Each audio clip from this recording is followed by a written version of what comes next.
सबको नमस्ते, सबको प्रणाम। मेरी क्लास ज्वाइन करने के लिए थैंक यू अगेन। हमने 13वें अध्याय पर हम बात कर रहे हैं। आज शायद 13वें अध्याय के लास्ट दो 33-34 श्लोक पर बात करेंगे। उसके पहले जो मैंने आज निकाला हुआ है थोड़ा पढ़ने के लिए, वो पढ़ के बता देता हूँ आपको। ये यजुर्वेद का 31वें अध्याय का 18वां मंत्र है। यजुर्वेद 31:18। मैं चश्मा पहन।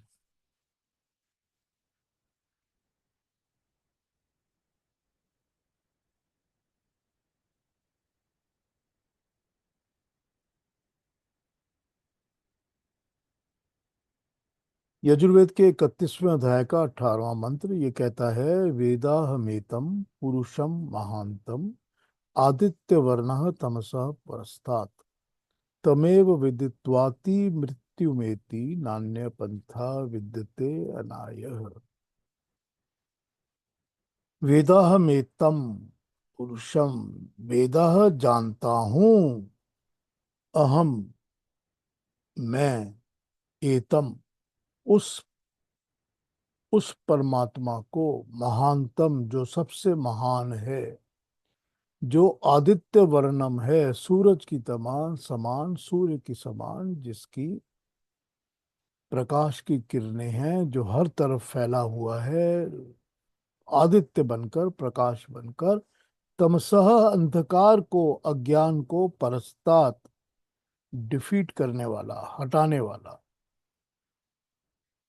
पुरुषम स्वरूप से सर्वत्व परमात्मा को मैं जानता हूँ, तम एव उसी को, विदित्वाति जानकर आप, मृत्युम एति दुखदाई मरण से, जन्म मरण के प्रॉब्लम से छूट सकते हैं, अति एति उल्लंघन कर सकते हैं, टाप के निकल सकते हैं, अन्य उसके अलग, पंथा मार्ग, अन्य अन्य अभीष्ट स्थान पर मोक्ष के लिए न विद्यते नहीं विद्यमान है। इसका मतलब है कि उस परमात्मा के अलावा और कोई भी आपको मोक्ष का रास्ता दिखाने वाला नहीं है। उसके अलावा, इसके बियॉन्ड या इसके अलावा और कोई पंथ, कोई रास्ता नहीं है जो आपको परमात्मा से मिलाएगा। तो रास्ता क्या है? वेदाहमेतम पुरुषम महांतम आदित्य वर्णा तमसा परस्तात्। उसी को जानो, उस महान पुरुष को, उसी को पहचानो, उसी को जानो, उसी को जानकर तमसः परस्तात् होगा। तमस से दूर निकलोगे, क्योंकि वो आदित्य वर्ण है, वो आदित्यों के समान वर्ण वाला है। तो जब इस तरह आप आदित्य के समान वर्ण वाले को देखोगे, तभी आपको ये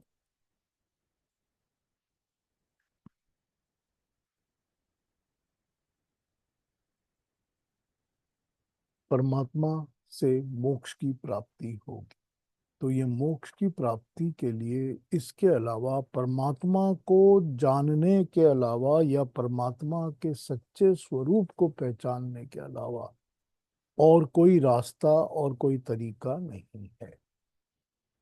तो ये यजुर्वेद का मंत्र बताता है।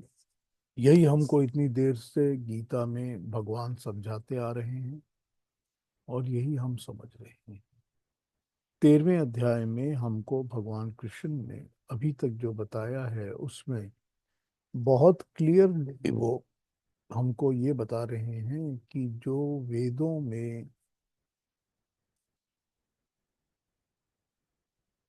त्रैतवाद है, वो उसको स्टैब्लिश कर रहे हैं अपने इस 13वें अध्याय। बड़ी क्लियरली, बड़े डिफाइंड तरीके से, बड़े स्ट्रेट फॉरवर्ड तरीके से वो त्रैतवाद को डिफाइन करके सामने रख रहे हैं कि ये है जो रियलिटी है। तो त्रैतवाद में क्या है? त्रैतवाद में है कि तीन चीजें परमानेंट होती हैं, जो ना मरती हैं, ना पैदा होती हैं, ना कभी हटती हैं, ना मिटती हैं। वो नित्य हैं, परमानेंट हैं। ये है त्रैतवाद। और त्रैतवाद ये कहता है कि ये तीनों चीजें परमानेंट होती हैं, तो उसमें एक चीज परमात्मा, दूसरी जीवात्मा और तीसरी मूल प्रकृति, प्रकृति के मूल परमाणु। अब इसी को उन्होंने क्षेत्रज्ञ और क्षेत्र के नाम से हमको समझाया, परमात्मा ने इसी बात को उन्होंने क्षेत्र और क्षेत्रज्ञ के नाम से समझा दिया। तो उन्होंने हमको ये समझा दिया कि क्षेत्र क्या है, तो उन्होंने बता दिया कि सारी की सारी प्रकृति और प्रकृति से जन्म हुई वस्तुएं और चीजें सब क्षेत्र हैं, सब की सब क्षेत्र हैं। तो ये उन्होंने एक पहली बात हमको समझा दी। फिर उन्होंने ये बता दिया कि इसके अलावा दो एंटिटीज और हैं। दो एंटिटीज वो हैं जिन दोनों का नाम उन्होंने क्षेत्रज्ञ रख दिया। और फिर बता दिया कि परमात्मा सारी प्रकृति में क्षेत्रज्ञ है और शरीर में जीवात्मा क्षेत्रज्ञ है। तो ये प्रिंसिपल कि ये तीन परमानेंट चीजें हैं, इसका प्रिंसिपल बड़ी क्लियरली उन्होंने हमको समझा दिया। इसके बाद उन्होंने हमको ये बता दिया कि प्रकृति की हर वस्तु की पहचान, उसकी पहचान ये है कि वो पंच महाभूतों से बनी है। कि हर वस्तु, जो भी चीज, ये पांच एलिमेंट से बनी है। फायर, ईथर, वाटर, पृथ्वी, अर्थ और अग्नि या जल या वायु, एयर। तो इन चीजों से, जो चीजें पांच एलिमेंट से जो बनी है, हर चीजें बनी है, वो प्राकृतिक चीजें इससे ही बनी है। फिर ये बता दिया कि ये हर प्राकृतिक चीज के अंदर तीन गुण जरूर होते हैं, और वो तीन गुण होते हैं सत्व, रजस और तमस के गुण। हो गई इतनी क्लैरिटी। उसके बाद ये पता चल जाता है कि जब ये समझा दिया गया है, तो फिर जीव आत्मा या परमात्मा दोनों उन पंच महाभूतों से नहीं बने हैं। दोनों ही उन पंच महाभूतों से नहीं बने हैं। कि जीवात्मा को बनाने में ना पृथ्वी लगती है, ना अग्नि लगती है, ना वायु लगती है, ना कुछ ऐसी चीज लगती है। तो ये दोनों चीजें प्राकृतिक वस्तुएं नहीं हैं, और परमात्मा को बनाने में भी कोई ऐसी चीज नहीं लगती। फिर परमात्मा और जीवात्मा में भी ये तीन गुण जो होते हैं सत्व, रजस, तमस के, वो नहीं है। इसीलिए परमात्मा और जीवात्मा प्रकृति से अलग हैं। क्यों? क्योंकि एक, उनके अंदर ये तीन गुण नहीं होते, और दूसरी बात के उनमें ये, उनको बनाने के लिए ये पंच महाभूत नहीं होते। तो जब ये बात समझ में आ जाती है, तो हमको पता चल जाना चाहिए कि क्षेत्र में और क्षेत्रज्ञ में और परमात्मा में, प्रकृति में और मनुष्य में क्या अंतर है, क्या फर्क है, ये पता चल जाना चाहिए हमको। तो जब ये पता चल जाएगा, तो अपने आप ये क्लैरिटी हमारे अंदर आ जाएगी कि परमात्मा क्या है, जीवात्मा क्या है, और प्रकृति से बनी चीजें क्या हैं। अब प्रकृति से बनी सारी की सारी चीजों को उन्होंने क्षेत्र का नाम दिया है। जब क्षेत्र का नाम दिया है इन सब चीजों को, तो फिर क्षेत्रज्ञ वो हो गया जो इनके ऊपर या इनका नॉलेज रखता है, या इनको कंट्रोल करता है, या इनके बारे में जानता है। तो इस तरह से वो अपनी बात को समझा रहे हैं भगवान कृष्ण। और वो कह रहे हैं कि जो इस चीज को समझ जाता है, वो समझने के बाद इनसे पार पा सकता है। अब उसमें सारी बात यही है कि आप जाने बिना तो किसी चीज से पार नहीं पा सकते। जब तक आपको नॉलेज नहीं होगा कि मुझे करना क्या है, तो आप करेंगे नहीं, और उससे पार तो आप पा नहीं सकते जब तक आपको नॉलेज ना हो। तो जब तक नॉलेज नहीं होगा, आप पार नहीं पा सकते। तो इसीलिए नॉलेज का होना बहुत जरूरी है, कि जब आपको ये नॉलेज मिल जाएगी, तब आप इस पे से पार पाने का काम कर सकते हैं। इसीलिए वो नॉलेज दे रहे हैं। और जब वो नॉलेज दे रहे हैं और हम इसको पार पाएंगे तभी हमको मोक्ष की प्राप्ति का द्वार खुलेगा। अभी मैंने जो आपको यजुर्वेद का मंत्र बताया वो कहता है नान्य पंथा विद्यते अनाय। इसके अलावा और कोई भी रास्ता नहीं है। तो जब इसके अलावा और कोई भी रास्ता नहीं है तो फिर इसके अलावा आपको प्रॉब्लम ये होगी कि आप इसके अलावा कोई और रास्ता आपको दिखेगा ही नहीं। तो जब नहीं दिखेगा तो फिर क्या करेंगे? तो फिर ये होगा कि ये जो रास्ता आपको दिख रहा है यही रास्ता अकेला आपको लेके जाएगा, पार लेके जाएगा। इसके अलावा तो और कोई रास्ता है ही नहीं। तो जब ये समझ में आ जाएगी बात तो फिर वही बात है कि हमको ये समझ में आ जाना चाहिए कि ये एक ही रास्ता है और यही हमको भगवान कृष्ण बता रहे हैं अपनी बातों के अंदर। तो ये हमने अभी तक देखा है, जो हमको क्षेत्र और क्षेत्रज्ञ का ज्ञान मिल रहा है और जो परमात्मा हमको बता रहे हैं उसका हमको क्या पता चल रहा है कि कैसे हमको डिफरेंशिएट करना है।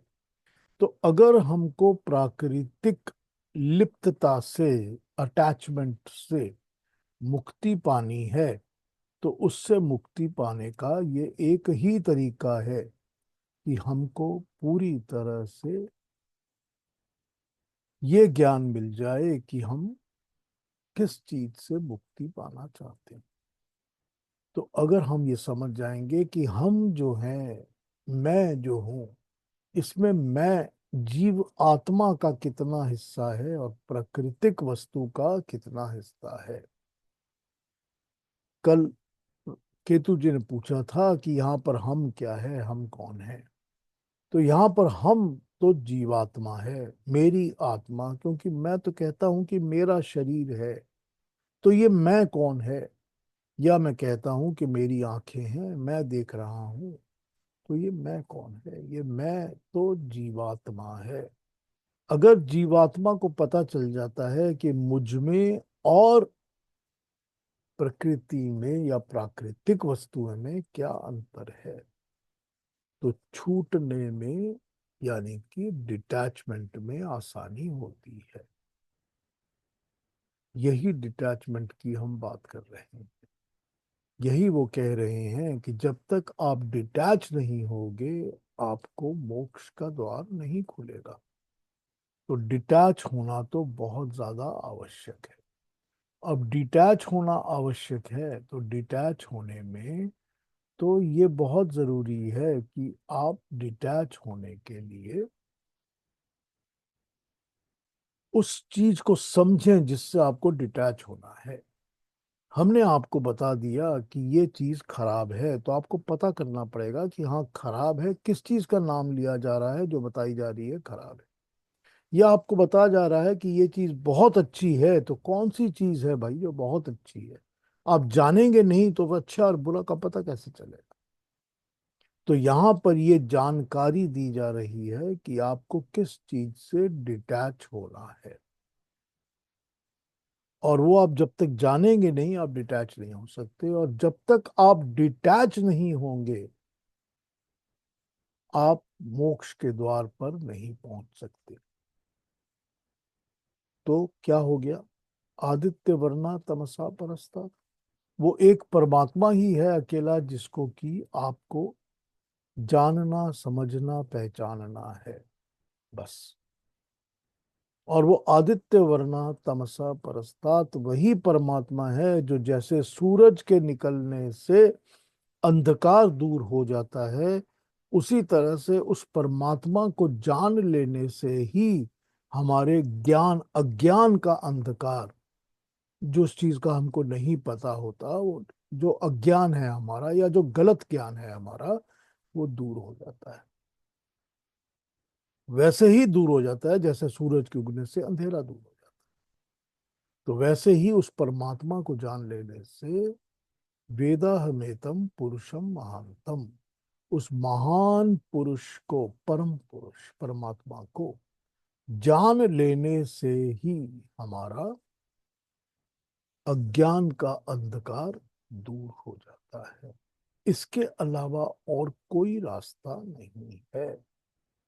तो यही हमको भगवान कृष्ण बता रहे हैं कि मैं तुमको ये बताना चाहता हूं कि तुम किसको जानोगे, क्या जानना है, वो क्षेत्रज्ञ है। और बड़ा इजी सा उन्होंने रास्ता पिक कर लिया इसके लिए कि हम सब तो अपने आप को तो जानते ही हैं ना, हमको पता है ना कि हम एक आत्मा है जो शरीर में आती है। तो ये तो हमारा पर्सनल एक्सपीरियंस है, वन ऑन वन हमारा एक्सपीरियंस है कि मेरी आत्मा मेरे शरीर में बैठी है और मेरा शरीर जो है वो मेरे आत्मा के कहे के अनुसार काम कर रहा है। तो मुझे पता है कि एक शरीर है और एक आत्मा है, दो तो मुझे पता ही है, ये एंटिटीज हैं। तो जब मुझे ये पता है तो उसी तरह से सारी प्राकृतिक सारी क्रिएशन भी एक शरीर है। और उस शरीर के अंदर जो बैठा है वो जीवात्मा नहीं, परमात्मा है। तो उस परमात्मा को पहचानो, जीवात्मा को पहचानो और इस प्रकृति को और शरीर को पहचानो। तब इससे अलग हो सकोगे या तुमको ये समझ में आएगा कि मुझको छूटना किस बंधन से है। अब यहाँ पर अगर वो ये करना लिखाना बताना शुरू कर दें कि मेरी आंखें भी प्रकृति है, मेरा नाक भी, मेरी जबान टंग भी और मेरा टेस्ट बड भी प्रकृति का है, मेरे अंग भी प्रकृति ने दिए हैं, लेकिन फिर तो मेरा भाई भी प्रकृति है, मेरी बेटी भी प्रकृति है, मेरा तो सारा कुछ घर प्रॉपर्टी मकान पैसा ये सब वो प्राकृतिक वस्तुएं ही तो है ना। ये वही चीजें हैं जिसको उन्होंने क्षेत्र कह दिया है। तो उन्होंने ये बता दिया है। अब वो लिस्ट तो करके आपको नहीं लिख सकते 1 2 3 4 करके कि 100 आइटम्स आपको बता दिए हैं, ये तो होगा नहीं। अब वो यही बताएंगे आपको कि ये किस तरह से इनको समझो, समझ कर ये समझो कि ये मैं नहीं हूं, इस अटैचमेंट में मत फंसे रहो। तो अटैचमेंट में नहीं फंसे रहने का एक उन्होंने हमको क्या कहा जाए उसको चाबी दे दी है या गुर दे दिया है या मंत्र दे दिया है कि ये लो भाई, ये मंत्र है तुम्हारा।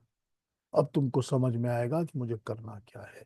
तो हम जहां पर हर समय how to do it and what to do को ढूंढते रहते हैं कि मुझे ये नहीं पता कि मैं शुरू कहाँ से करूं, इसको पकड़ूं कहाँ से, तो यहां से पकड़ना शुरू कर दीजिए।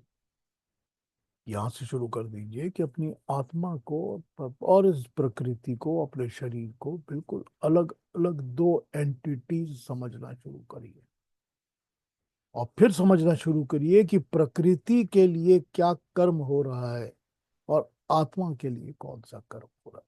क्योंकि कर्म जैसा उन्होंने कहा तो प्रकृति करती है। खाना तो शरीर खा रहा है और शरीर खा भी रहा है, अपने ही लिए खा रहा है, अपने लिए कंज्यूम कर रहा है और खुद खा रहा है। लेकिन उसमें मेरी आत्मा चिपक जाती है कि मुझको तो खट्टा ही चाहिए, मुझको तो मीठा ही चाहिए। फिर उसमें जो चिपकना शुरू होता है तो फिर पता चलता है कि उसके बिना अब आत्मा में तसल्ली नहीं होती, ना सुख होता है ना आराम आता है, क्योंकि वो जब तक नहीं मिलता। शरीर ने तो नहीं कहा कि खट्टा चाहिए कि मीठा चाहिए, क्योंकि शरीर में तो जैसे ही मुंह से नीचे निकलती है टेस्ट खत्म हो जाता है, टेस्ट का पता ही नहीं चलता। टेस्ट तो सिर्फ हाफ मिनट आपकी जबान पे रहता है, वो हाफ मिनट से टेस्ट जो है वही चिपक जाता है आत्मा के साथ। तो कर्म प्रकृति करती है, तुमको उसके साथ चिपकने की जरूरत नहीं है। सो गुर पहला, अगर इस चीज को हम अपनी जिंदगी में पकड़ लेते हैं कि ये प्रकृति कर्म कर रही है, प्रकृति के कर्मों के साथ मुझको लिप्त नहीं होना। जो दिख रहा है इतना ब्यूटीफुल सीनरी सारी सामने आंखों के सामने दिखती है, ये मेरी आंखों के लिए प्रकृति का कर्म है। और आंखें भी प्रकृति की दी हैं तो दिखाई देना भी प्रकृति का कर्म है। तो इस तरफ भी प्रकृति का कर्म, उस तरफ भी प्रकृति का कर्म करने दो, चिपकने की जरूरत नहीं। तो यहाँ पर भगवान कृष्ण इसी तरह से हमको इस बात को समझा रहे हैं। अगर हम इस गुर को पकड़ लेते हैं और एनालाइज करना शुरू करते हैं अपनी इंटेलेक्ट के अंदर ही, अपने दिमागों के अंदर, अपने अपने तरीके से, तो हमको पता चल जाएगा कि हम किस तरह से प्राकृतिक बंधनों से छूट सकते हैं, हम कैसे एक एक करके इन बंधनों से हम छूट सकते हैं, ये हमको पता लग जाएगा। तो खैर, क्षेत्र, क्षेत्रज्ञ, परमात्मा, जीवात्मा, प्रकृति, पंच महाभूत, तीन गुण, ये सारी बातें इन्होंने 13वें अध्याय में हमको अभी तक बताई हैं। तो सब की सब बातें दिमाग में रखनी पड़ेंगी कि ये पंच महाभूतों की बनी हुई प्रकृति है, ये 5 एलिमेंट्स से बनी हुई है। हर एक चीज इसमें 5 एलिमेंट से बनती है, और हर चीज जो बनती है उसमें 3 गुण होते हैं, सत्व, रजस और तमस के गुण, हर एक वस्तु में। और यही प्रकृति की डेफिनेशंस है, या उसकी, उसको समझने का तरीका है। और इससे अलग जो है वो उसके अंदर 5 महाभूत भी नहीं है, 3 गुण भी नहीं। और जो क्षेत्र में लिमिटेड काम करता है वो जीवात्मा है, और जो अनलिमिटेड काम करता है, असीम अनंत, वो परमात्मा है। तो ये थ्योरी और ये प्रिंसिपल समझा रहे हैं भगवान कृष्ण हमारे को। अब तक हमने यही देखा है। अब वो कंक्लूड कर देंगे अगले 2 श्लोकों के अंदर, और हमारा 13वां अध्याय समाप्त हो जाएगा। तो अगले 2 श्लोकों को भी पढ़ लेते हैं, 33 और 34 को, और इस अध्याय को हम समाप्त करते हैं। 33 34 को हम पहले पढ़ के समझ लेते हैं कि क्या कहा गया है इनके अंदर। तो अरुणा जी, हमको 33 34 पढ़ के सुना दीजिए प्लीज।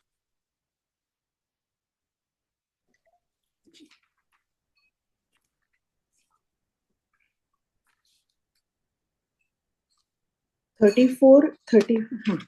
हाँ 33 और 34, कल हमने 32 कर लिया था ना। जी। यथा प्रकाशयते कृत्स्नं लोकमिमं रविः क्षेत्रं क्षेत्री तथा कृत्स्नं प्रकाशयति भारत क्षेत्र क्षेत्रज्ञयोरेवम् अन्तरं ज्ञानचक्षुषा भूत प्रकृतिमोक्षै च ये विदुर्यान्ति ते परम्। ॐ तत्सदिति श्रीमद्भगवद्गीतासु उपनिषत्सु ब्रह्मविद्यायां योगशास्त्रे श्रीकृष्णार्जुनसंवादे क्षेत्रक्षेत्रज्ञविभागयोगो नाम त्रयोदशोऽध्यायः। सर्वं श्रीकृष्णार्पणमस्तु। बिल्कुल ठीक, थैंक यू वेरी मच जी। 13वें अध्याय का अंत। 33 ने हमको बताया है, जिस प्रकार एक ही सूर्य समूचे जगत को प्रकाशित करता है, उसी प्रकार हे भारत, क्षेत्र का स्वामी क्षेत्री समूचे क्षेत्र को प्रकाशित करता है। जो लोग अपने ज्ञान चक्षु के द्वारा इस प्रकार क्षेत्र और क्षेत्रज्ञ के अंतर को, भेद को जान लेते हैं, और जो पंच महाभूत प्रकृति से आत्मा के मोक्ष को, प्रकृति से आत्मा के अलग होने को, अलहदगी को जान लेते हैं, वो परम पद को प्राप्त कर लेते हैं। 33 हमको बता रहा है, यहाँ पर उन्होंने क्षेत्र का जो स्वामी है उसको क्षेत्री कहा है। तो यहाँ पर जो क्षेत्र को प्रकाशित करता है, यानी कि क्षेत्र के अंदर जो एनलाइटनमेंट देता है, इस शरीर के अंदर जो क्षेत्रीय है वो आत्मा है। आत्मा क्षेत्रज्ञ भी है और आत्मा क्षेत्री भी है। क्षेत्रीय है क्योंकि वो क्षेत्र के अंदर जाके उसको प्रकाशित करती है, एनलाइटन करती है। परमात्मा सारी क्रिएशन के अंदर बैठ के प्रकाशित करता है, एनलाइटन करता है क्रिएशन। तो यहाँ पर उन्होंने क्षेत्र के स्वामी को क्षेत्री भी कहा है। जैसे एक ही सूरज होता है जो सारी क्रिएशन को प्रकाशित करता है, सूरज एक ही होता है, मल्टीपल सन्स नहीं होते हमारे यहाँ पर। तो जब एक ही सूरज होता है वो इसी तरह प्रकाशित करता है, तो हम भी ये देखते हैं कि एक ही क्षेत्री होता है जो क्षेत्र का स्वामी होता है, वही क्षेत्र को प्रकाशित करता है। और जो लोग अपने ज्ञान चक्षुओं के द्वारा, अपनी उन आंखों से जो उनको ज्ञान देती हैं, या ज्ञान वाली आंखें, ज्ञान आंखें, ठीक है, वो वाली साइट, वो वाली आंख जो आपको ज्ञान दिखाती है, तो जो ज्ञान देने वाली आंखें हैं, उससे जो इस तरह क्षेत्र को और क्षेत्रज्ञ को समझ जाते हैं, और जो पंच महाभूत प्रकृति से अलग होना मोक्ष प्राप्ति का मार्ग है, इस चीज को जान जाते हैं, वही आगे बढ़कर मोक्ष की प्राप्ति सोच सकते हैं या उन्हें मिल सकती है। इसकी दूसरी ट्रांसलेशंस भी पढ़ लेता हूं, फिर आ जाता हूं उस पर, एक्सप्लेनेशंस पर।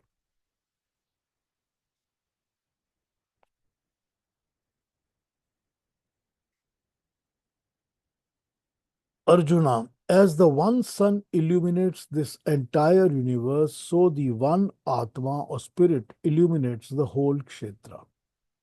Those who thus perceive with the eye of wisdom the difference between the Kshetra and the Kshetragya, and the phenomenon of liberation from Prakriti with her evolutes, reaches the supreme eternal spirit.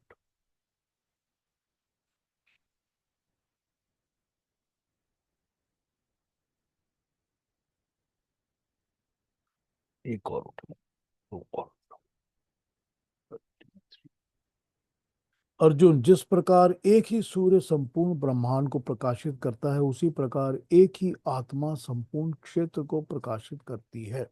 इस प्रकार क्षेत्र और क्षेत्रज्ञ के भेद को तथा विकार सहित प्रकृति से छूटने के उपाय को जो ज्ञान रूपी नेत्रों के द्वारा देख लेते हैं, वे महात्मा जन परम ब्रह्म परमात्मा को प्राप्त होते हैं। अर्थात क्षेत्र क्षेत्रज्ञ को देखने की आंख ज्ञान है, और ज्ञान साक्षात्कार करने का वर्णन यहाँ बताया है। और देख लेते हैं लास्ट।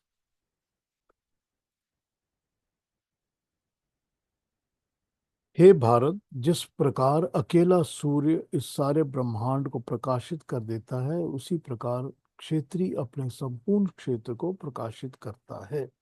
जो इस प्रकार ज्ञान चक्षु से क्षेत्र तथा क्षेत्रज्ञ में क्या भेद है, तथा पंच महाभूत क्या है, प्रकृति क्या है, इस प्रकार जो इन भेदों को जान लेते हैं, वही परम गति को प्राप्त होते हैं।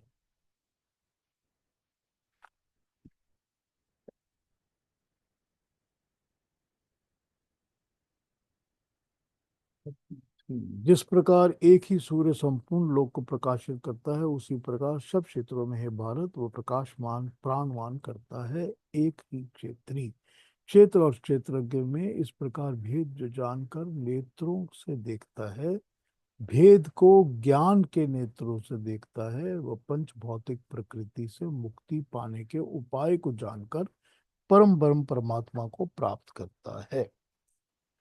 अब पहली बात तो यहाँ पर ये बता दी कि एक ही क्षेत्री क्षेत्र को प्रकाशित करता है।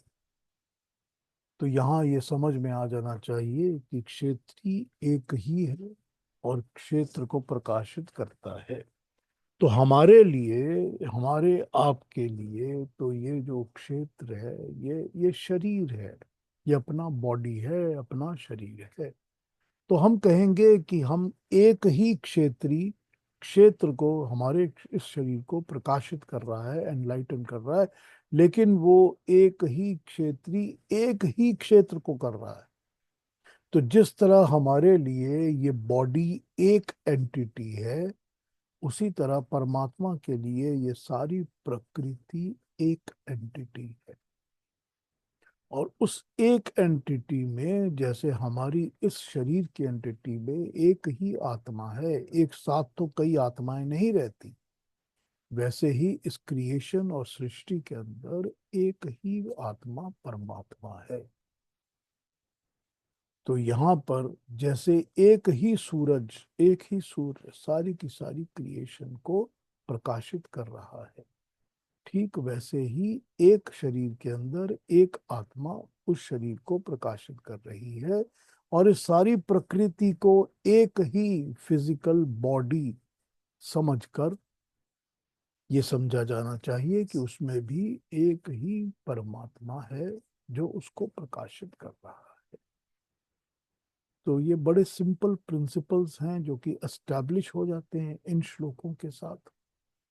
और उन सिंपल प्रिंसिपल्स के बाद उसने बता दिया है कि जो इस तरह समझ जाते हैं कि क्षेत्र क्या है, क्षेत्रज्ञ क्या है, पंच महाभूतों वाली प्रकृति क्या है, जब इस चीज को समझ जाएंगे तो फिर हमको ब्रह्म की प्राप्ति, मोक्ष की प्राप्ति का मार्ग आसान लगेगा। क्योंकि पहली बात तो समझ में आ जाएगी कि बिना पंच महाभूतों के प्रकृति होती नहीं, और प्रकृति का जो भी है वो पंच महाभूतों से है। और क्षेत्रीय क्षेत्रज्ञ पंच महाभूतों से नहीं बना हो। तो अपने आप को अलग समझना बहुत बड़ा ज्ञान है। हम इसी में उलझ जाते हैं। हम उलझ जाते हैं क्योंकि अपने आप को, हम अपनी आइडेंटिटी को हम बॉडी के साथ, फिजिकल बॉडी के साथ मिक्स कर लेते हैं। यानी कि आत्मा को, की आइडेंटिटी को हम फिजिकल बॉडी के साथ समझ लेते हैं। और हम समझते हैं कि जो फिजिकल बॉडी के लिए अच्छा है, मेरी आत्मा वही चाहती है। ये मेरा अहंकार है। और मेरी आत्मा ये समझती है कि इसके बिना तो मैं रह ही नहीं सकती, मुझे तो यही करना है। तो ये जो अहंकार है मेरा, ये भी तो फिजिकल पंच महाभूतों से बना हुआ है। तो जब तक ये नहीं छूटेगा, तब तक ब्रह्म की परमात्मा की प्राप्ति नहीं होगी। तो अगर ब्रह्म की, परमात्मा की प्राप्ति करनी है तो इस ज्ञान को प्राप्त करना पड़ेगा। कौन सा ज्ञान? उस ज्ञान को जिसमें बताया गया है कि त्रैतवाद क्या है, उसको समझना क्या है, उसकी डिस्टिंक्शंस और क्वालिफिकेशंस क्या है, डेफिनेशंस क्या है। जब ये सारी बातें क्लियर हो जाएंगी तो पता चलेगा कि मैं जीवात्मा हूं और मैं पंच महाभूतों से नहीं बना हूं। और मैं पंच महाभूतों से नहीं बना हूं जैसे प्रकृति बनी है। और वो तीन गुण जो प्रकृति के हैं वो भी मुझ में नहीं है, वो प्रकृति के गुण हैं। अब मैं अपने आप को क्या इस प्रकृति और प्राकृतिक चीजों से अलग समझ सकता हूं, या अलग कर सकता हूं, या अलग करने की कोशिश कर सकता हूं, या स्टेप ले सकता हूं? एक स्टेप तो ले सकता हूं कि मैं समझना शुरू करूं और फिर एनालाइज करना शुरू करूं कि जिस चीज के साथ भी मैं जुड़ा हूं, जो मुझको इतना अच्छा लगता है या मुझको इतना बुरा लगता है, वो जितने भी मेरे राग हैं और द्वेष हैं, जो भी मुझको अंतिम सुख और दुख के लगता है, वो क्या सब कुछ इस पंच महाभूत का बना तीन गुण वाला नहीं है? अगर है तो वो मेरी आत्मा नहीं है, या वो परमात्मा भी नहीं है। जब वो आत्मा भी नहीं है, परमात्मा भी नहीं है, तो या मैं प्रकृति के साथ चिपका रहूं, जुड़ा रहूं, लगा रहूं, और या मुझको ब्रह्म की प्राप्ति अगर करनी है या उस मार्ग पे चलना है तो मुझे ये छोड़ना पड़ेगा। इसको अलग समझकर ही काम करना पड़ेगा। तो ये हमने देखा 13वें अध्याय में। अब अगर आप चाहते हैं तो मैं 13वें अध्याय के समरीज को, उपसंहार को, कंक्लूजन्स को पढ़ सकता हूँ, पढ़ना स्टार्ट कर सकता हूँ। और अगर कोई बात पूछनी है, कुछ कहना है, तो आप लोग कुछ प्रश्न पूछ सकते हैं और बोलना शुरू करिए अगर आपने कुछ कहना है तो। Thank you Annie ji, thank you. कुछ कहना हो तो अपना माइक ऑन कर लीजिए। अब आप अपने आप को अनम्यूट कर लीजिए और अनम्यूट करके you can say whatever you want to speak. ठीक है जी। Anybody who wants to talk can please unmute yourself और बात कर सकते। अगर कुछ पूछना हो कहना हो तो पूछ सकते हैं, कह सकते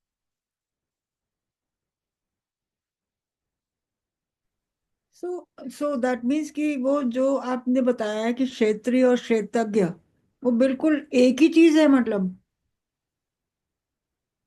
हाँ, यहाँ उन्होंने क्षेत्रीय वर्ड यूज कर दिया है 33rd श्लोक में आके, हाँ। लेकिन वो क्षेत्रीय उन्होंने यूज किया है इसके लिए कि वो उस क्षेत्र को प्रकाशित कर रहा है। ठीक, बात तो एक ही है, दोनों का क्षेत्रज्ञ और क्षेत्रीय एक ही चीज है। ठीक है ना, एक ही चीज है, लेकिन उन्होंने वो टर्म सिर्फ इसके लिए यूज की कि जैसे सूरज जो होता है वो सारी की सारी क्रिएशन को प्रकाशित करता है, एनलाइटन करता है, तो ये जो आत्मा है इसका काम भी है कि वो शरीर को आकर एनलाइटन करे, प्रकाशित करे। इसका मतलब है कि जो आत्मा है उसका पर्पस ही यही है कि जब बॉडी में आती है तो वो बॉडी को एनलाइटन करे। ये नहीं है कि बॉडी के अंधकार के साथ आत्मा भी अंधकार में डूब जाए। ठीक, तो जब ये समझ में आ गया कि आत्मा को तो प्रकाशित करने का काम दिया गया है, या उसका काम यही है कि यही करे, उसका काम ये नहीं है कि वो बॉडी के साथ चिपक कर बॉडी अंधेरे में जा रही है और वो भी अंधेरे में चले जाए, तमस में जा रही है और तमस में चले जाए। उसका काम है प्रकाशित करना, जैसे सूरज का काम है सारी की सारी क्रिएशन को प्रकाशित करना। तो यहाँ पर क्षेत्रीय वर्ड से वो इस एक चीज डेफिनेशन को समझा रहे हैं, हालांकि है तो वो क्षेत्रज्ञ ही, जिसका क्षेत्रीय एक कंपोनेंट या छोटा सा पार्ट है। ठीक है, कंफ्यूजन की जरूरत नहीं है, but this is how he wants to explain. जी, ओके। Okay, thank you. ठीक है ना। हाँ जी, और पूछेंगे कोई कुछ और क्वेश्चन, कोई बात?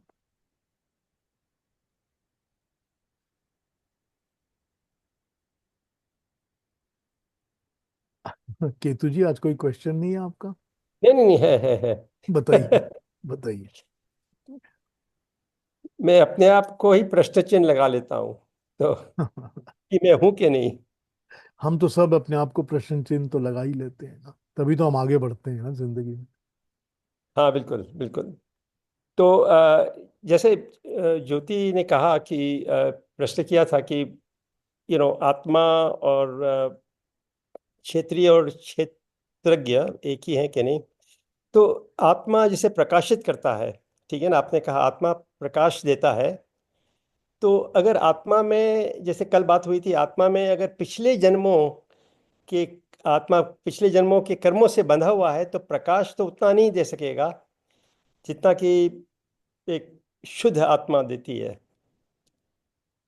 हाँ, तो इसको यूं समझ लीजिए कि प्रकाश तो देगा ही, प्रकाश तो देगा ही। अब वो प्रकाश देते देते फिर वो अपने पुराने संस्कारों के कारण अंधेरे में चिपक जाएगा कि नहीं चिपक जाएगा, ये उसके अपने इंडिपेंडेंट डिसीजंस हैं। ठीक, अब जो ठीक है। इलेक्ट्रिसिटी है वो पावर तो देगी ही देगी, इलेक्ट्रिसिटी ने सेट अमाउंट ऑफ पावर तो देना ही है। वो पावर के साथ आप कोई डार्क काले रंग का बल्ब लखा लग के यूज करना चाहते हो या नॉर्मल बल्ब यूज करना चाहते हो, या आपकी इंडिपेंडेंट मर्जी है। तो आत्मा जो है वो शरीर को प्रकाशित प्रकाशित करना, तो प्राण तो उसके अंदर तभी आएंगे जब आत्मा भी आएगी। राइट। तो आत्मा तो प्रकाशित करेगी ही करेगी, शरीर को एनलाइटन करेगी, तभी तो उसके अंदर सब काम करेंगी ज्योतियां, तभी तो आंखें खुलेंगी और देखेंगी, तभी तो नाक सूंघ सकेगा ना जब ये प्रकाशित होगा अंदर से। तो प्रकाशित तो करेगी ही आत्मा, बाकी संस्कार जो हैं वो लगे हुए हैं साथ में। और मनुष्य का काम ही है कि वो इन संस्कारों से अपने आप को छुड़ा सके।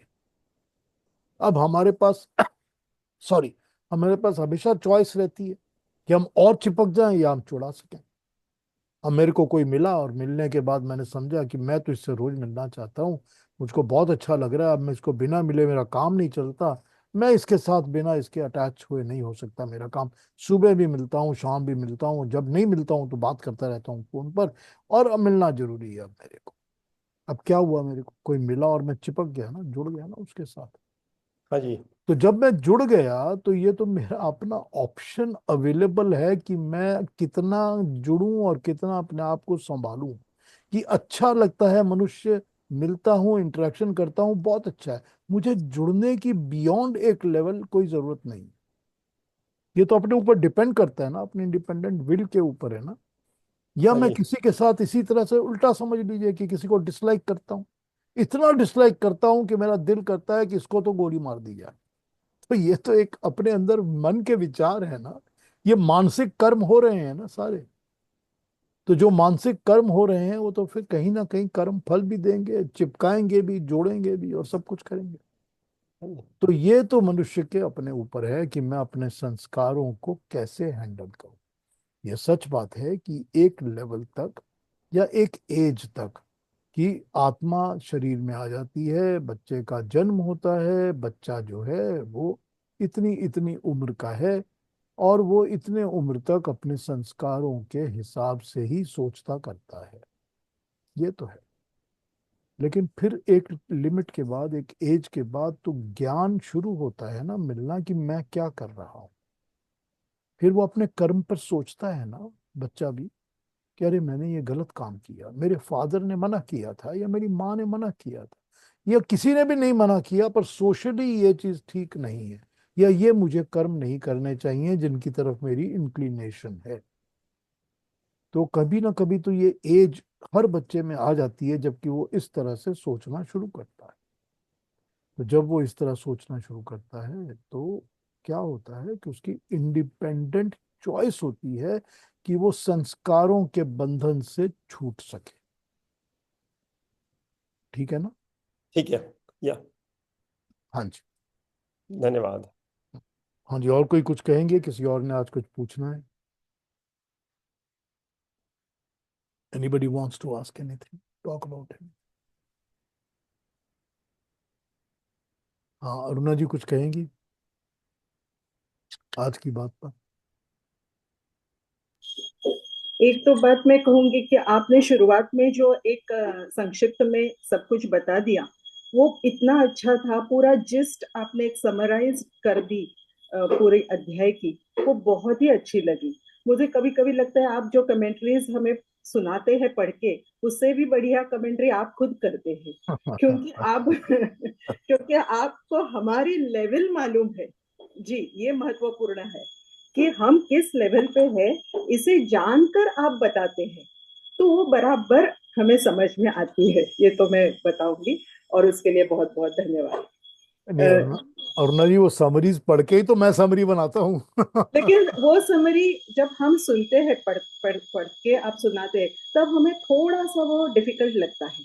लेकिन आपने आज शुरुआत में जो एक 10 मिनट्स ऑलमोस्ट आप बोलते गए, और इतना अच्छा लगा कि पूरा एक पिक्चर सामने आ गया पूरे अध्याय का। तो उसके लिए बहुत बहुत धन्यवाद। दूसरी चीज ये है कि ये 13वां जो अध्याय है, ये मेरे लिए हमेशा डिफिकल्ट था। थोड़ा ड्राई भी लगता था, कुछ इतना समझ में भी नहीं आता था। लेकिन अब आपने जो एक्सप्लेन किया, अब पूरी क्लैरिटी आ गई, अब अच्छी तरह से वो समझ में आ गया। उसके लिए भी फिर एक बार धन्यवाद। और तीसरी बात मैं ये कहूंगी कि मुझे ना कुछ कुछ ऐसे जो मैं पढ़ती हूँ अलग अलग स्क्रिप्चर से, तो मुझे वो कुछ बातें याद आती है कि कठोपनिषद में नचिकेत और यमराज का संवाद है, और उसमें यमराज बताते हैं कि आत्मा ऐसा है कि जिसके बारे में सुनने को मिलना बहुत रेयर है, और उस आत्मा के बारे में एक ज्ञानी व्यक्ति के पास से ऐसे व्यक्ति को मिलना ये और भी रेयर है। ऐसे व्यक्ति we should we come across who knows about as the thing is about yourself. आपके जैसे व्यक्ति को मिलना हमारे लिए बहुत, किसी को भी रेयर है। फिर उस व्यक्ति को श्रोता मिलना भी रेयर है, और उस श्रोता को वो समझ में आना कि ये क्या कह रहे हैं, ये भी बहुत, और उसके लिए उन्होंने आश्चर्यवत ऐसे शब्द यूज किया है। तो मुझे लगता है आश्चर्यवत यानी मस्ट बी वंडर और rare thing. You will be able to explain this perfectly, but this is what I remembered with all our discussion what is going on. So बहुत बहुत धन्यवाद। देखिए देखिए अरुणा जी, ये रेयरिटी तो है ही ना। कितने हैं ऐसे लोग जो इस चीज को इस तरह से समझ सकते हैं अभी भी। हमने पढ़ तो लिया 13वें अध्याय में, लेकिन हम इसको क्या समझ सकते हैं कि आत्मा और प्रकृति या अटैचमेंट्स और डिफरेंशिएशन कितना समझ सकते हैं, कितना कर सकते हैं। तो जो इस आत्मा के बारे में इस तरह से समझ जाए वो तो रेयर है ही ना, और फिर जो इस बात को समझा सके वो भी तो रेयर है ना। तो पहली बात तो यही है कि हम खुद रेयर बन जाते हैं जब हम इस चीज की तो अटेम्प्ट करते हैं या सोचना। कितने लोग हैं इस दुनिया में जो इस चीज को सोचते हैं या अटेम्प्ट करते हैं? नहीं है ना। पहली बात, बिल्कुल सच बात है ये कि बहुत रेयर है इस चीज को देखना समझना। हम अपने आसपास देख लेते हैं, कितने मिलियंस एंड बिलियंस ऑफ लोग हैं जो हमारे आसपास हैं। कितने लोग हैं जो इस चीज को समझते हैं या इसको अमल करते हैं या आपके साथ इसके बारे में डिस्कस कर सकते हैं या समझ समझा सकते हैं। फिर वही बात, इसको सुनने वाले भी बड़े रेयर होते हैं। बड़ा मुश्किल होता है मिलना, बड़ा ही मुश्किल होता है मिलना। आप मेरे साथ जितने भी दिन से आप मेरे साथ जुड़ी हुई हैं, 2 साल 3 साल जितने भी साल से आप जुड़ी हैं मेरे साथ, आप ही ने देखा है कि कितने लोग आते हैं, जो आते हैं एक बार आते हैं फिर आते ही नहीं है, भाग जाते हैं। क्यों? क्योंकि वो रेयरिटी है ना। बोलने की भी रेयरिटी, समझने की भी रेयरिटी, समझाने की भी, और समझ समझ सकने वाले इंसान की भी रेयरिटी है। किस चीज को लोग समझते नहीं है। यही तो बताया है ना नचिकेता को यम ने, और यही रियलिटी है लाइफ, है ना। बहुत बहुत अच्छा। और इस ग्रुप में आने के बाद मुझे वो वही याद आया कि आप जिस तरह से आत्मा की बातें समझा रहे थे, तो इसलिए मैंने आपको ये शेयर किया आपके साथ। बहुत बहुत धन्यवाद। एक चीज और क्या होती है कि जब हम ये 13वें अध्याय को पढ़ते हैं ना, और क्योंकि इसमें भगवान कृष्ण ने टर्मिनोलॉजीज बहुत यूज की हुई हैं, जी। तो उन्होंने क्षेत्र, क्षेत्री, क्षेत्रज्ञ, पंच महाभूत, त्रिगुणात्मक सब चीजें यूज की हैं अलग अलग। तो इन टर्मिनोलॉजीज को समझकर कनेक्ट करना और उनको राइट एनालिसिस करना बड़ा मुश्किल लगता है। यस। तो ये इसके लिए ही ये चैप्टर जो है थोड़ा ड्राई भी लगता है और थोड़ा मुश्किल भी लगता है। लेकिन अब मुझे बहुत क्लैरिटी आ गई, अभी बहुत इंटरेस्टिंग, और ये भी समझ में आया कि this is the most important. वैसे हम कंपैरिजन नहीं कर सकते, लेकिन ये जो दिशा दर्शक जो है ह्यूमन बीइंग के लिए, ये यही चैप्टर है। बिल्कुल, बिल्कुल दिशा दिखाता है कि क्या समझना क्या है, ज्ञान क्या होता है। करेक्ट। वो ज्ञान यहीं से समझ में आता है। Thank you thank you, Aruna ji, thank you. Thank you, thank you. हाँ रवि जी, आप क्या कहेंगे बताइए। जो अभी आपने इस चैप्टर में बताया वैसे पढ़े हैं, और केतु जी ने भी एक क्वेश्चन किया था आत्मा के बारे में। कुछ दिन पहले किसी ने कुछ भेजा था, मुझे अच्छा लगा, मैं आप सबके साथ शेयर करना चाहता हूँ। एक मंदिर के नज़दीक एक ग्रोसरी शॉप थी। तो वहाँ पर जो पंडित थे शॉपिंग करने जाते थे, तो जो ग्रोसरी का मालिक था, दुकानदार, उसको भी थोड़ा शौक था रिलीजियस बात सुनने का। तो हमेशा उनसे प्रश्न करता था। तो एक दिन मैं सोचा कि मैं पंडित जी से ऐसा प्रश्न करूंगा, उनको जवाब नहीं दे सकेंगे। तो जब वो आए पंडित जी के दिन, तो कहते पंडित जी एक बात बताइए कि भाग्य महान है या कर्म महान है। तो उसका जवाब पंडित जी ने जो जवाब दिया है, मुझको तो बहुत अच्छा लगा। उसने कहा है कि बैंक में अगर आपका लॉकर होता है, उसकी दो कीज होती हैं। एक ही मैनेजर के पास होती है और एक ही आपके पास होती है। जो मैनेजर की है, वो उस सिर्फ वो लगाकर वो खोल नहीं सकता लॉकर को, और जो कस्टमर है उसकी कीप से भी वो लॉकर नहीं खोल सकता। तो पहले या मैनेजर की लगेगी, फिर कस्टमर की लगेगी, फिर लॉकर खोलेगा। तो जो जो मैनेजर की है वो है भाग्य भगवान के पास, और जो उसके पास है कस्टमर के पास वो है कर्म की। जब दोनों लगते हैं तभी जाके उसका भाग्य और कर्म आगे, कर्म से आगे भाग्य बनता है। लेकिन जो उस समय का भाग्य जो है वो पिछले कर्मों के साथ वो चलता है। जैसे आप खेती जी ने पूछा था कि भाई कर्म, वो भाग्य जो है वो चलता है आगे, क्या होता है, आत्मा तो आई है तो और भी अच्छा होगा, लेकिन उसी के मुताबिक भाग्य आगे चलता है। ये मेरी समझ में आया, तो आप बताइए कि मैं ठीक सोचा है गलत बहुत सोचा। अच्छा, बहुत अच्छा, वेरी नाइस। बहुत अच्छी एक्सप्लेनेशन है। और लॉकर के अंदर जो पड़ा है वो हमारे भोग हैं। भोग है वो, तो बिल्कुल ठीक। चाबी, एक चाबी तो परमात्मा की और एक हमारी तो है ही, लेकिन जो अंदर पड़ा है लॉकर के वो हमारे भोग हैं जो हमको मिलने वाले हैं। तो एक चाबी जो कर्म की है वो तो हमेशा हमारे हाथ में रहती। तो जैसा हम कर्म करते हैं, फिर ये समझना भी चाहिए हमारे को कि क्योंकि परमात्मा जो है जिसके हाथ में वो चाबी है वो तो न्यायकारी है और दयालु है। अगर ये समझ जाएंगे तो हमको पता चलेगा कि जो भाग्य की चाबी हमारी है, जो हमको भाग्य मिलने वाला है, वो भी तो हमको परमात्मा कर्मों से ही देता है ना। वो भी तो कर्म फल ही है। तो अगर अपनी चाबी को हम प्रॉपरली यूज करना सीख जाएं, तो दूसरी चाबी जो है वो हमारे अनुकूल हो जाएगी, इन फेवर, जैसा हमको चाहिए वैसा होगा।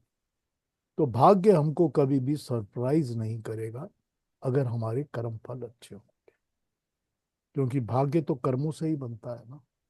हम्म, अगर जी। आपने आपने बहुत अच्छा बताया रवि जी, थैंक यू। हाँ जी, और कोई कुछ पीयूष, कहेंगे? हाँ हाँ, हाँ जी बताइए पीयूष जी, निश्चय। बहुत बहुत धन्यवाद। तो अपने को इतना भाग्यशाली समझते हैं कि हम आपके साथ जुड़े और ये ज्ञान प्राप्त करने का मौका मिला है, और कहते हैं ना कि ज्ञान चक्षु खोलने का अवसर मिला है। अरे मैं भाग्यशाली समझता हूँ अपने आप को नहीं कि नहीं, आप वो सबसे बात, भाग्यशाली तो हम हैं जो ज्ञान ले कि रहे हैं। आपसे बात कर सकता हूँ, ये बहुत बड़ी बात है। नहीं, देखिए तो देखिए देखिए, ज्ञान देते वक्त जो मनुष्य होता है, अगर मैं आपसे कुछ भी कहता हूँ तो वो अपने लिए भी तो रीअफर्म करता हूँ ना। वो मेरे भी तो दिमाग में बात चलती है, मैं जो बोलता हूँ वो चिंतन करता हूँ, सोचता हूँ, तभी तो बोलता हूँ ना। तो जब मैं उसको रीअफर्म करके अपने दिमाग में चलाता हूँ तो मुझे भी तो ज्ञान मिल रहा है ना। हाँ, तो मुझे भी तो लाभ है ना। पहले कभी इस तरह से गीता समझ में नहीं आई थी जैसे अब आई है, जब से आपके साथ ये शुरू किया है हमने। Thank you. तो अब उसकी मतलब अच्छी तरह से समझ में आ रहा है कि क्या है गीता का सार, क्या है गीता का उपदेश। बहुत बहुत धन्यवाद। समझना भी चाहिए ना, एक तो चीज मैं समझ और में। कह सकता हूँ पीयूष जी। हाँ रवि जी। हाँ, ये है कि जो अभी सब हम बातें कर रहे हैं, और अपना अरुणा जी ने बड़ी अच्छी बात बताई कि श्रोता भी चाहिए और ज्ञान देने वाला भी चाहिए। तो ये है कि अगर जमीन उपजाऊ ना हो तो आप कितने भी बीज डालें पौधा नहीं होगा। तो जो बीज है आप दे रहे हैं, और जो जमीन है और हम हैं, अगर हम तैयार नहीं होंगे, आप कितनी भी अच्छी बातें बताएं, हमें अंदर नहीं लेंगे हम। इसलिए दोनों चाहिए, बीज भी और ज़मीन भी। तो ये हम आज सुबह थोड़ा कम्बिनेशन हुआ है जो अरुणा जी ने कहा है, उससे बड़ा हमारा भाग्य है। आप तो कह रहे हैं आपका भाग्य, आप तो बीज दे रहे हैं, तो ये अच्छा लग रहा है बहुत। हाँ, नीलांजन जी क्या कहेंगी, आप बताइए। मुझे बस पूछना था, आपने थोड़ी देर पहले आपने कहा कि अगर हम अपना चाबी ठीक से इस्तेमाल करें तो जो मैनेजर का जो चाबी है वो भी उसके अनुकूल होगा। तो जो परमात्मा का जो सपोर्ट है वो हमको, भाग्य हमको कभी भी सरप्राइज नहीं करेगा। तो ये बात तो बिल्कुल सही है, लेकिन और थोड़ा इस पे बात करेंगे आप क्या सुनना चाहती हैं, बताइए। कि हम लोग, कि हम कर्मों के द्वारा अपना भाग्य खुद बिगाड़ते हैं या बनाते हैं। इस जी पर। बिल्कुल बिल्कुल। देखिए देखिए, सब कुछ जो हमको मिलता है वो हमको कर्म फल से मिलता है। तो अगर कर्म फल से ही सब मिलता है तो भाग्य भी तो हमारा कर्म फल से ही बना है ना। तो मैं अगर, जैसे मैं अपने टॉक में बहुत बार ये बात कहा करता हूँ, इस चीज पर ध्यान दूं कि मुझे इस जगह ऐसे माँ बाप के पास जन्म क्यों मिला, और जो जन्म मिला तो फिर ऐसे माँ बाप और ऐसा पर्यावरण, ऐसा एटमॉस्फेयर, ऐसी एक बचपन की अपब्रिंगिंग क्यों मिली। तो ये सब तो मेरे हाथ में तो है नहीं, और तब तक तो मैंने ऐसा कुछ किया नहीं कि मैंने कर्म किए उसका फल मिल रहा है। तो मुझको समझ में आ जाएगा कि ये सारा कुछ मेरे पिछले कर्मों का कर्म फल है। और पिछले कर्मों का कर्म फल क्या क्या है, इसको एनालाइज करूंगा तो समझ में आएगा इसी ने तो मेरा भाग्य बनाया हुआ है ना।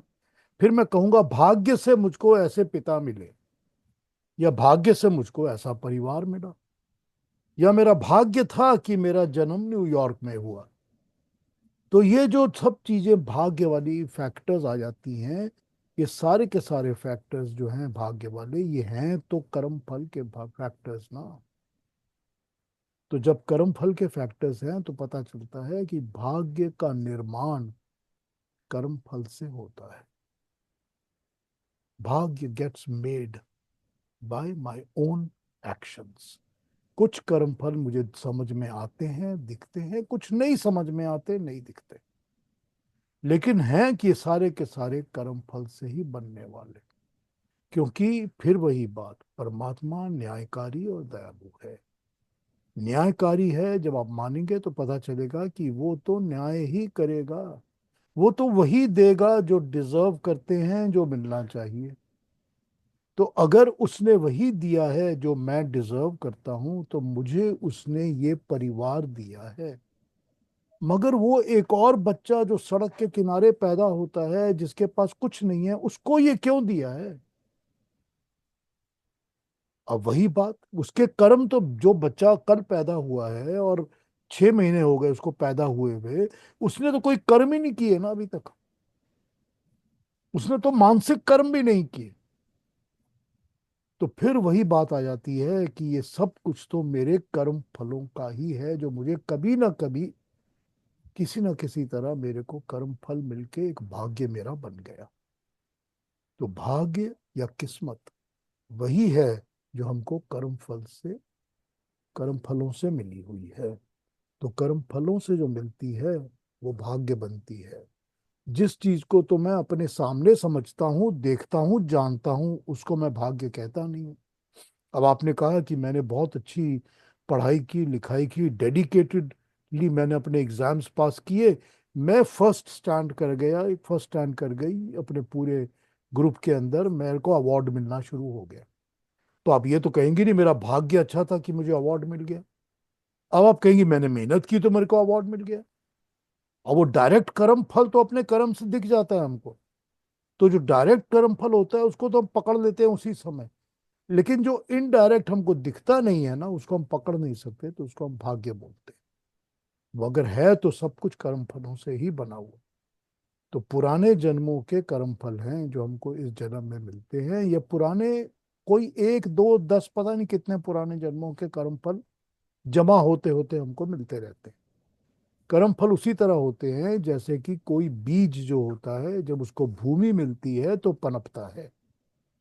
तो कोई भी एक ऐसा कर्म फल जो हमको मिलना था, जो मिला नहीं है, जब उसकी ठीक अपॉर्चुनिटी आएगी, या उसका बीज बोया जाएगा, या बीज पनपने का जगह मिलेगी, भूमि मिलेगी, तो वो बीज निकलेगा, पनपेगा। तो कर्म फल तो वही है जो हमारे भाग्य बना रहा है, या भाग्य जो है वो कर्म फल ही है हमारे।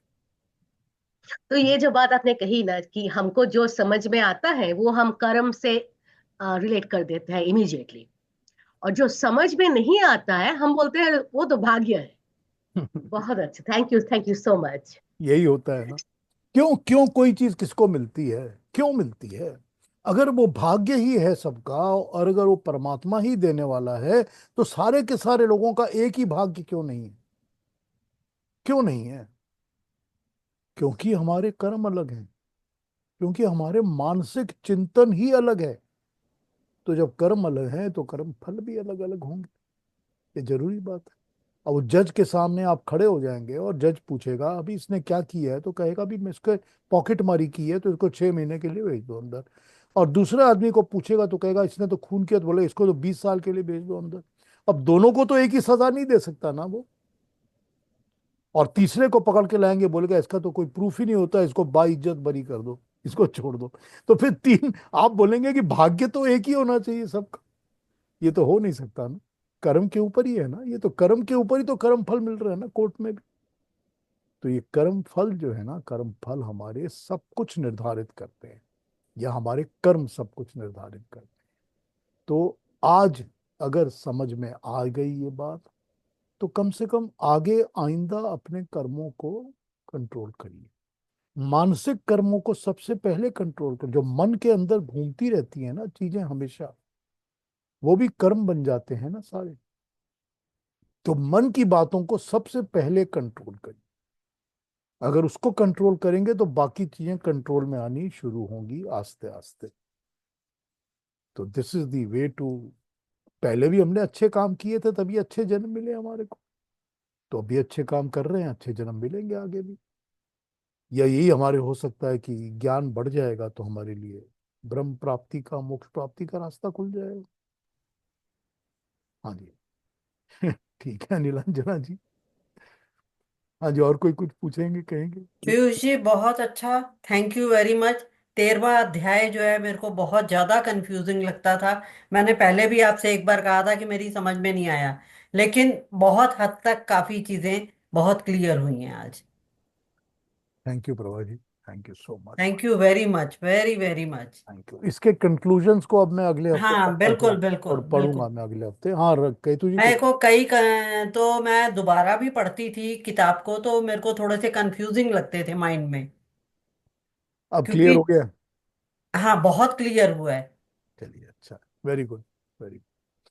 हाँ केतु जी, क्या कहेंगे? वो दो तीन छोटी छोटी बातें कहनी है। एक तो ये कि आप कह रहे थे कि भाग्य से माता पिता मिलते हैं। तो मैं ये भी कहना चाहता हूँ कि हमारे भाग्य से हम आपसे जुड़े हुए हैं इस जन्म में। तो इसलिए धन्यवाद। और रवि जी ने वो ताले की बात कही, तो मुझे फिर वो एक पुरानी फिल्म की बात याद आ गई कि ऊपर वाले की हर ताले की चाबी रख के हर चाबी का ताला। बिल्कुल बड़ा ही ठीक बात। सीआईडी है वो, नीली छतरी वाला। पीली छतरी वाला। बिल्कुल। Thank you. याद आ गई। अच्छा, लास्टली लास्टली, हाँ, जैसे आप कह रहे थे कि कितने लोग जुड़े हुए हैं, तो देखिए हमने भी काफ़ी कोशिश की कि लोग आए इसमें, इस डिस्कोर्स में जुड़े। तो लोग आए फिर वो निकलते गए। तो अब जैसे हम लोग हवन करते हैं घर पे रोज, तो सबको मालूम है कि हम हवन करते हैं, और वो भी बाहर करते हैं, बालकनी के बाहर बगीचे में। तो फिर भी लोगों, रविवार हो या शनिवार हो, लोगों को मालूम है हवन चल रहा है। लेकिन कोई नहीं आने वाला। तो उनको इसमें रुचि ही नहीं है अब देखिए ना, कि देखिए देखिए देखिए, भगवान की बात कर रहे हैं ना आप, ये कह रहे हैं कि चलो ईश्वर को याद करो, अच्छे कर्म करो। हाँ ठीक है, अभी बहुत उम्र पड़ी है ना, कर लेंगे ना। अभी जल्दी क्या है? जल्दी क्या है? अब वो उम्र पड़ी पड़ी में लोग गुजर जाते हैं, पता ही नहीं चलता लास्ट मोमेंट तक क्या होता है। लेकिन वो तो दूसरा आदमी मर गया ना, मेरे साथ थोड़ी होगा, मेरे पास बहुत टाइम है, मैं कर लूंगा। तो सब तो यही सोच के बैठते हैं, किसी को पता ही नहीं होता कि किसने कब जाना है, मगर कोई करता नहीं है। यही तो कर्म है ना, यही हाँ जी, संस्कार बिल्कुल है, बिल्कुल। संस्कार है। कहते जी जब जिसको जरूरत पड़ेगी ना तो वो बिल्कुल आ जाएगा। ऐसे मैं आपकी बात सुन रही थी तो मुझे लगा कि मैं बचपन में से नानी वगैरह सारा वो कथामृत वगैरह भागवत गीता सब कुछ पढ़ते थे। हाँ, तो मैंने कभी ये महसूस नहीं किया कि आई नीड इट टू। मुझे लगता था कि अरे ये तो ये सब पढ़ रहे हैं, समझ में नहीं आएगा, वो कुछ और करते हैं, चलो मूवी देखते हैं, बुक्स पढ़ते हैं, फिक्शंस। हाँ, लेकिन उस वक्त मेरा ये समझ से बाहर था कि डू आई नीड इट। लेकिन अब आधी उम्र बीत जाने के बाद मुझे लगता है कि आई डू नीड इट। और ये भगो this is not like a religious discourse. This is like a more like a spiritual discourse. तो हमको समझना, मुझे ये समझना जरूरी है, मुझे ये लगता है कि the deeper meaning of life, तो वो जो जरूरत महसूस होती है जब, तब आदमी जुड़ता है। इसको ज्ञान पिपासा कहते हैं, हाँ जी। कि जब ज्ञान की प्यास अंदर से जागती है ना कि मुझे ज्ञान चाहिए, तभी हम उसकी तरफ बढ़ते हैं। ये बहुत जरूरी होता है, और अंदर होती है सबके, मगर मोस्टली लोग इसको दबा देते हैं, इसको सप्रेस कर देते हैं, प्रायोरिटीज अलग हो जाती हैं।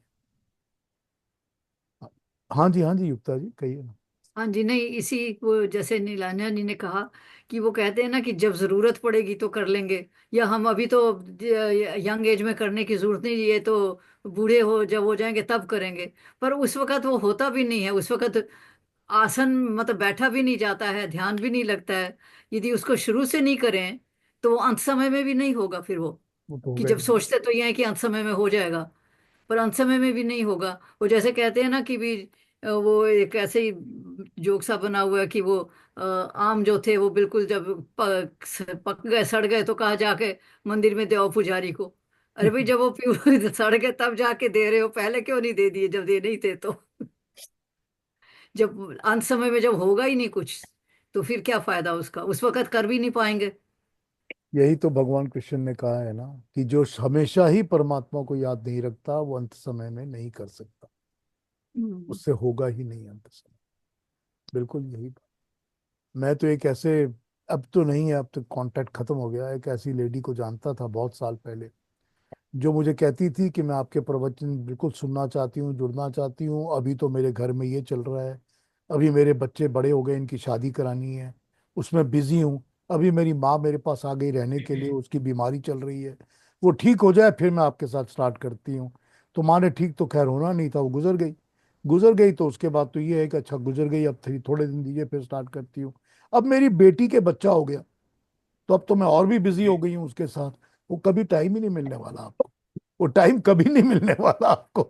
तो यही होता है जिंदगी में, जिसको नहीं लगना ना साथ, उसको टाइम कभी नहीं मिलेगा। सही बात।